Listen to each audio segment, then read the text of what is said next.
झनक की आंखों में सवाल थे और सामने खड़ा पाराशर अपने दिल का सबसे बड़ा राज खोलने की हिम्मत जुटा चुका था। उसने झनक से साफ शब्दों में कह दिया कि वह उससे प्यार करता है।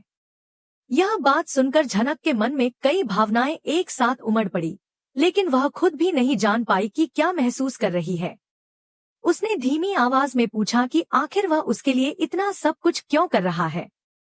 पाराशर मुस्कुराते हुए बोला कि यह कोई बड़ा रहस्य नहीं है, वह सिर्फ उसकी खुशी चाहता है, भले ही वह खुशी उसे किसी और के साथ मिलने वाली हो।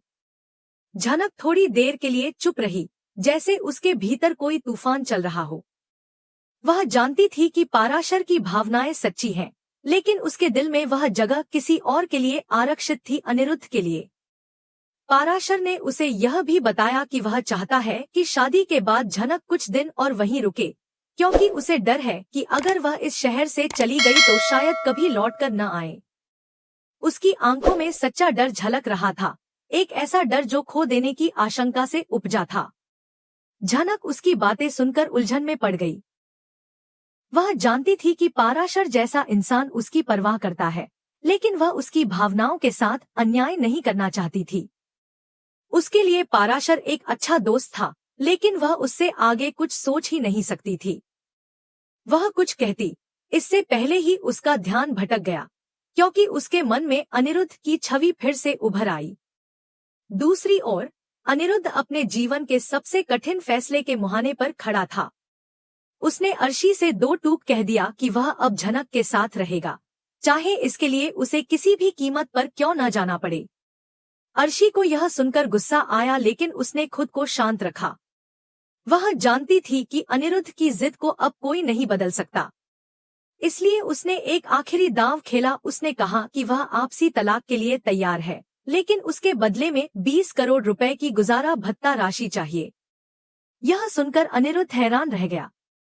इतने सालों की दोस्ती, रिश्ता और विश्वास का मोल अब पैसों में तौला जा रहा था। उसने कुछ देर तक चुप रहकर सोचा और फिर खुद को मजबूर पाकर सहमति दे दी। अर्शी ने मुस्कुराते हुए कहा कि जब तक पैसे ट्रांसफर नहीं होते, वह तलाक के कागजों पर हस्ताक्षर नहीं करेगी। साथ ही उसने यह भी जोड़ दिया कि वह मून को अनिरुद्ध से दूर नहीं जाने देगी। अनिरुद्ध का चेहरा तनाव से भर गया, लेकिन उसने संयम रखा। उसने जवाब दिया कि अब मून की कस्टडी का फैसला अदालत करेगी और वही जो तय करेगी उसे मानना होगा। अर्शी ने उसकी बातों को नजरअंदाज करते हुए झनक को कोसना शुरू कर दिया। उसके शब्दों में जलन, क्रोध और हार की झलक थी। वह बार बार कहती रही कि झनक को अनिरुद्ध कभी नहीं मिलेगा। इधर जब सिद्धार्थ ने अर्शी को छोड़ दिया, तब वह बोस हाउस लौट आई। उसका सामना छोटन से हुआ, जिसने बिना समय गंवाए उसे ताने मारने शुरू कर दिए। छोटन ने कहा कि उसे अब क्या जरूरत पड़ गई वापस आने की, जब वह खुद ही सब कुछ छोड़कर गई थी। अर्शी ने गुस्से में पलटकर जवाब दिया, लेकिन छोटन ने पीछे हटने का नाम नहीं लिया। उसने उसकी आंखों में देखकर कहा कि तुम केवल अपने फायदे के लिए आई हो और तुम्हारी बातों में अब कोई सच्चाई नहीं बची। तभी अनिरुद्ध वहां पहुंचा और उसने अर्शी के सामने तलाक के कागजात रख दिए। अर्शी ने कागजों को देखा और फिर वही बात दोहराई, वह तब तक साइन नहीं करेगी जब तक रकम उसके अकाउंट में नहीं आ जाती। उसका रुख अब एकदम व्यावसायिक हो गया था, जैसे अब रिश्ता केवल एक सौदे का हिस्सा बन चुका था। अनिरुद्ध ने गहरी सांस ली और बिना कुछ कहे वहां से चला गया। उसका मन अब पूरी तरह से टूट चुका था।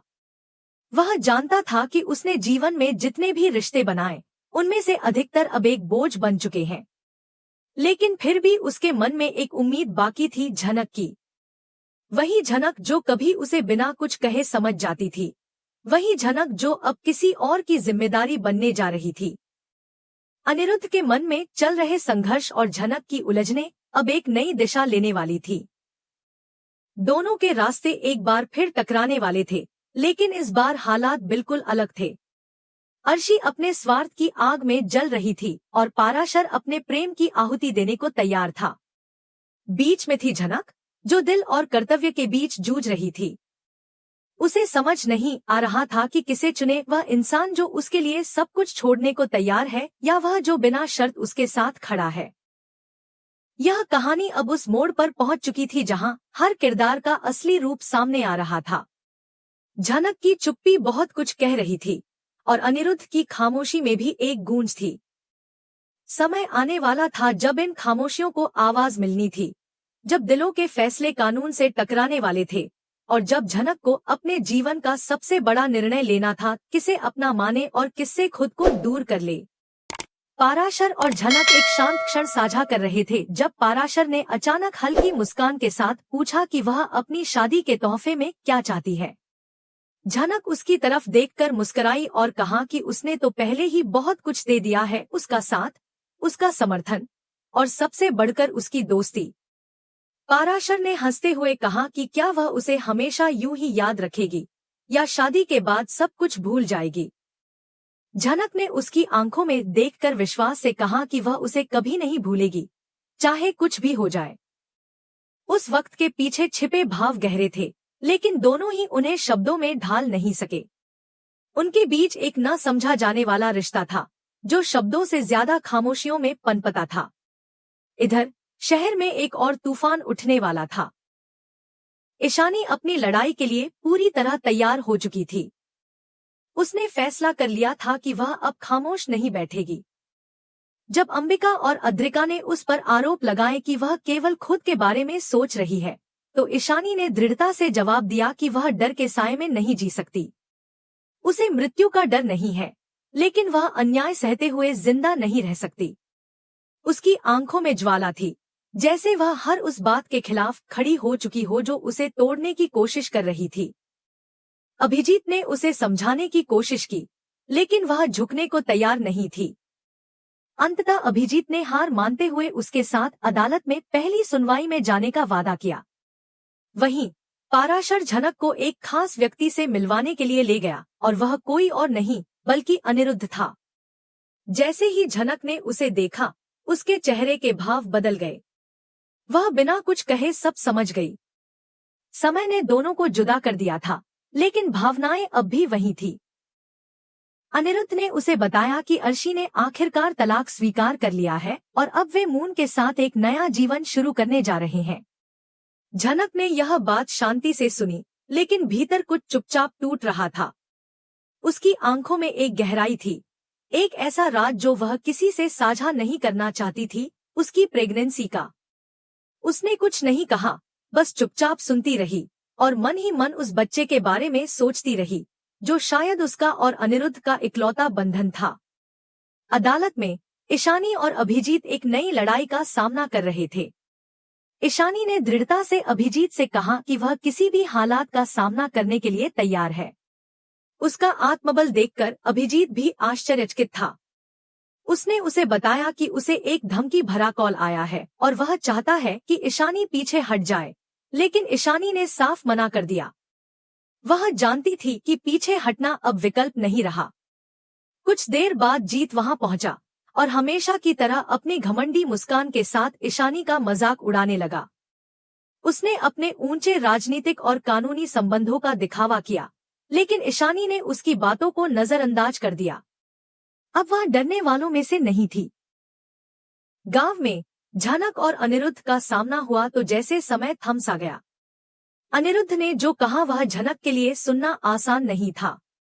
उसने बताया कि अब अर्शी से उसका कोई रिश्ता नहीं बचा है और वह केवल मून के साथ एक नई जिंदगी शुरू करना चाहता है। झनक उसकी बातों को चुपचाप सुनती रही। उसकी आंखों में भावनाओं की लहरें उठ रही थी, लेकिन वह खुद को स्थिर रखने की कोशिश कर रही थी। वह कुछ नहीं बोली, लेकिन उसकी सोच लगातार उसकी गर्भावस्था की ओर मुड़ रही थी। यह खबर वह किसी से साझा नहीं कर पाई थी, न ही अनिरुद्ध से और न ही पाराशर से। उस बच्चे के अस्तित्व की खबर अभी उसके दिल में बंद एक रहस्य बन चुकी थी और वह नहीं जानती थी कि उसे कब और कैसे खोलना है।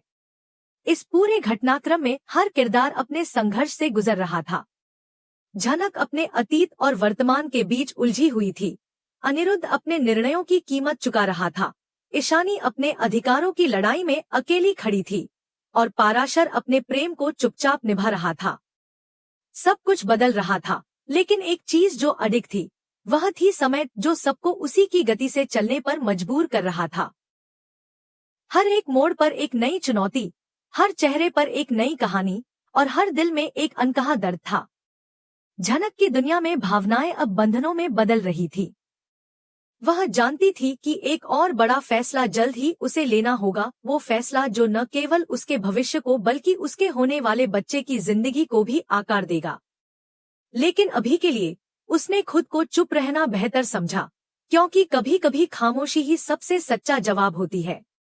और इसी खामोशी के बीच उसके चारों ओर की दुनिया बदल रही थी। कोई नई शुरुआत कर रहा था, कोई अपना अतीत मिटा रहा था, कोई अधिकारों की लड़ाई लड़ रहा था और कोई प्यार की चुप चढ़ाई पर चढ़ रहा था।